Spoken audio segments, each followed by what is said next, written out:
Okay, measurements. Hopefully you guys can see this, which we can see ourselves. It seems pretty far. Okay, step one, shoulders. So it's good to measure somebody else and repeat that process. But if you don't know, if you don't have somebody else, you're just gonna have to listen to the tips that I give today when you measure yourself. The whole thing about measuring yourself, you don't want to indent your skin or have the tape on an angle. It should be always level with the floor. As you measure down your body, it should be level with the floor. All right? So I get to measure Miss Katrina Brandt today. Okay, so the first one is going to be shoulders, and we're going to go to the side. All right, so right on the side, and this is right to the side, come straight across, and bam. So if she took a deep breath in, take a deep breath, that added an inch. Don't be doing that. Just relax. Good. And that would be her shoulder. I'm not indenting the skin. A lot of people will pull tight. Then you'll drop an inch. We don't want to do that. Just loose tape. Okay? That's shoulders. Next one is going to be upper back. So turn around. And we're going to go, here's the armpit line. Okay? So she's going to lift both of her arms. And it goes around the upper chest. Now close your arms down. I've got to make sure it's there. And this is the measurement. It's right up into the armpits and upper chest. Okay? That is that. Let go.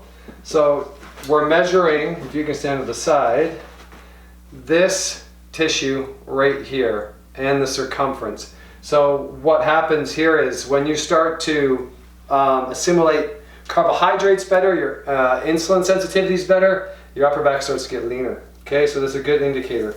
All right, next one is chest. And this is straight across the old nipple line. So arms up.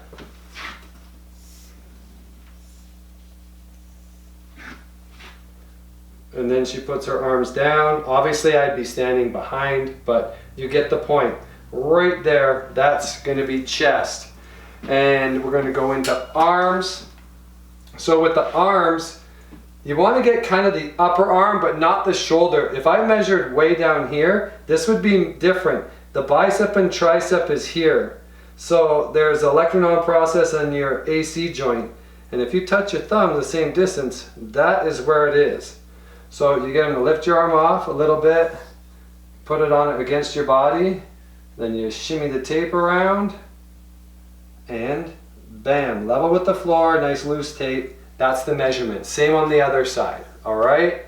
Okay, upper body's done. Now we're going to go into mid-range. Mid-range is the most important. Okay?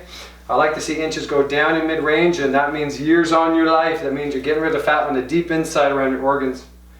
You're going to go for waist.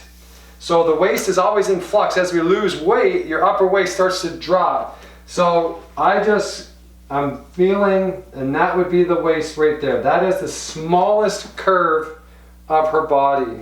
All right? And you wrap the tape right like that. And you mark that down. So some might have no indentation. Usually there is a curve. If it's just straight, you're going to go probably belly button. Put your finger in your belly button. Probably about 4 inches above, so mid-abdomen. Okay? If you're straight, like a ruler, you got no curve. 4 inches above the mid-abdomen. Okay, next is belly button. And you get the person to put their finger in their belly button. Ready? Boom. And now you're going to go underneath the belly button. And that's the target.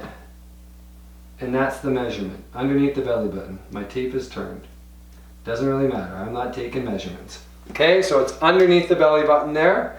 And the next one is hips. Turn sideways. When you're going hips, get a big long hair there, you're going for the widest part of the butt on the outside. Okay? Around. And this would be the widest part of her glutes. And I would take a measurement there for hips. Okay, now we're on lower body. The first one is double leg. Turn all the way around.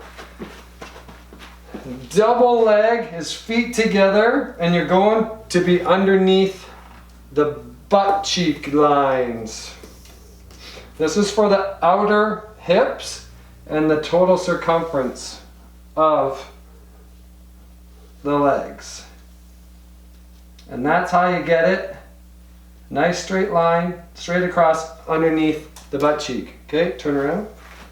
Then you're gonna go upper thigh, and you want about 2 to 3 inches below. You're trying to get the adductor. So you're gonna go in. This is where people kind of screw up. There's a straight line. What I see when people do this, they're like this. That just added 1.5 inches to her measurement. You don't be wanting that, okay? So that would be upper thigh. And that's the one we want, the inner thigh and the outer thigh. Next one and last would be calves. You're looking for the widest point from the front, looking at the front, not too much from the side. So stand forward. So this would be the largest part of her calf. Boom, I get this one. Obviously do the other one.